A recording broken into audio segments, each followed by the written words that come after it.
400 বছরের পুরনো মেলা হলো বীরভূম জেলার অজয় নদীর তীরে অবস্থিত জয়দেব কেন্ডুলির মেলা। নমস্কার বন্ধুরা, শুভ দুপুর। কেমন আছেন সবাই? চলে এসেছি আরেকটা নতুন ব্লগ ভিডিও নিয়ে। তো দেখতে পাচ্ছ সকালবেলা একেবারে 4টার সময় ঘুম থেকে উঠে রেডি হয়ে ট্রেন ধরে ফেলেছি, কারণ আজকে আমি যাচ্ছি জয়দেব কেন্ডুলির মেলা। এই জয়দেব কেন্ডুলির মেলা কিন্তু খুব বিখ্যাত একটা জায়গা। গীতগোবিন্দ রচয়িতা জয়দেব কেন্ডুলি, জয়দেব, তার গ্রামের নাম হলো কেন্ডুলি। তো এখানেই কিন্তু আমরা যাচ্ছি আজকে। তো দেখো, ট্রেন থেকে নামলাম, নেমে দৌড়তে দৌড়তে চলে এসেছি। গাড়ি আমাদের রেডি। আর আমি 4-5 মিনিট লেটও করে ফেলেছিলাম, কারণ সকালবেলা প্রচণ্ড টাফ হয়ে যায় সকালে গাড়ি ধরা। তো যাই হোক, মোটামুটি সবাইকে পিক আপ করার পরে ঈশানীও উঠে পড়েছে উল্টোডাঙ্গা থেকে। সেখান থেকে খাবার, জল এগুলো কিন্তু অলরেডি আমাদের সার্ভ করা হয়ে গেছে। তো তারপরে আমরা চলছি। গাড়ি চলবে প্রায় 4-5 ঘন্টা গাড়ি চলবে।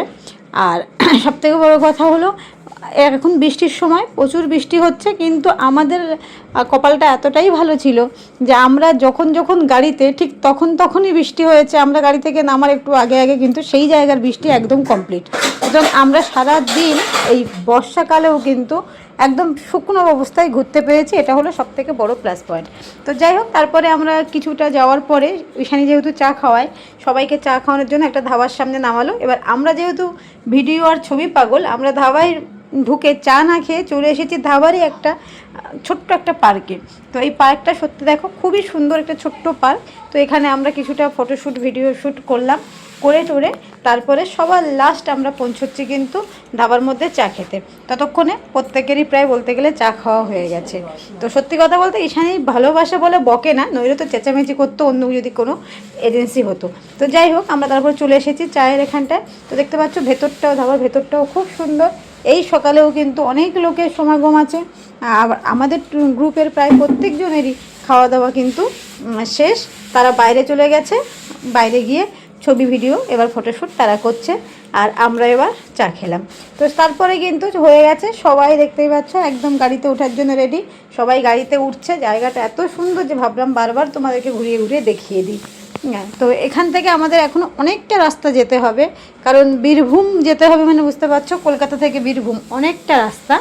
তো যাই হোক, আমরা সবাই গুছিয়ে গেছিয়ে কিন্তু চা ফা খেয়ে রেডি হয়ে ফ্রেশ হয়ে, ওখানে টয়লেট সবই ছিল, ইউজ করে আমরা উঠে গেছি গাড়িতে। এবার গাড়ি ছাড়বে। তো গাড়ি ছাড়ার সময় ওই যে বললাম বর্ষা কিন্তু তারপরেই শুরু হয়েছে, কিন্তু আমাদের ভেতরে এসি চলছে, বাইরে বর্ষা হচ্ছে, মানে বিশাল একটা ব্যাপার স্যাপার, একদম ঠান্ডা ঠান্ডা আমেজ। তার মধ্যে চলছে দুমদুমি মিউজিকের সাথে যে যেমন পাচ্ছে সে তেমন হাত দোলাচ্ছে। তো এই দেখতে পাচ্ছ অজয় নদী। এই যে অজয় নদী, এই অজয় নদীর পার ধরে কিন্তু আমরা ব্রিজের ওপর থেকে চলে যাচ্ছি।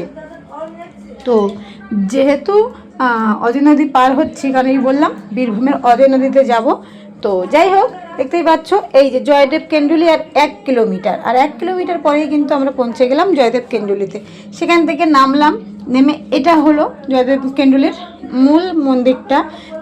এখানে তোমার পুজো আচ্ছা হয়, আর তারপরে বাইরে ওখানে নদীর পাড়ে সেখানে বসে বিশাল মেলা। এটা 400 বছরের পুরনো মেলা। এখানে মূলত বাউল সঙ্গীতই বেশি হয়। যখন আসবেন এখানে মকর সংক্রান্তির সময় এখানে মেলা বসে, তো এখানে মূলত বাউল সঙ্গীতই বেশি হয়, এবং তার সাথে সাথে যেগুলো হয় বৈষ্ণব গীতি, এই ধরনের। তো এখানে গেটে ঢোকার সাথে সাথে তিলক দিয়ে দেওয়া হলো। তো তিলক লাগিয়ে নিলাম যেখানেই যাব। দেখো, ভক্তি যতটা মানুষ তিলক লাগাবেন ভক্তি দিয়ে, তার থেকেও আমি বলবো তিলক লাগান, কপালটা কিন্তু দারুণ ঠান্ডা হয়। তো দেখুন কেমন লাগলো।